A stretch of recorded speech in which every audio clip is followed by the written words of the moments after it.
Welcome to the Tech Egg. Don't get scrambled. Enjoy the video.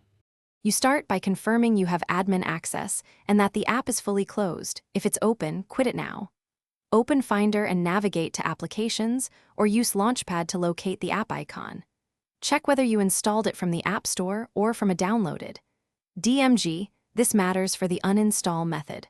Once done, make sure to note any companion helper apps or login items tied to this application before proceeding.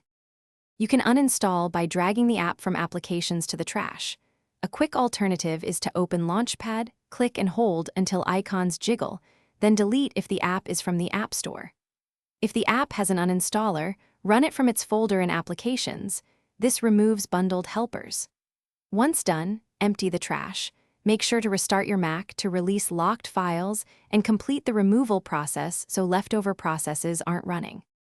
You should clean leftover files by opening Finder Go to Folder and checking ~library and /library for preference files, caches, or support folders named for the app. Delete them carefully.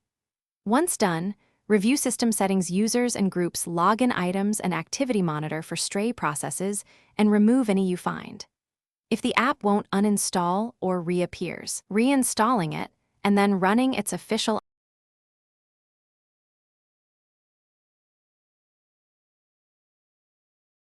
Thanks for watching. Consider subscribing if I helped unscramble your problems.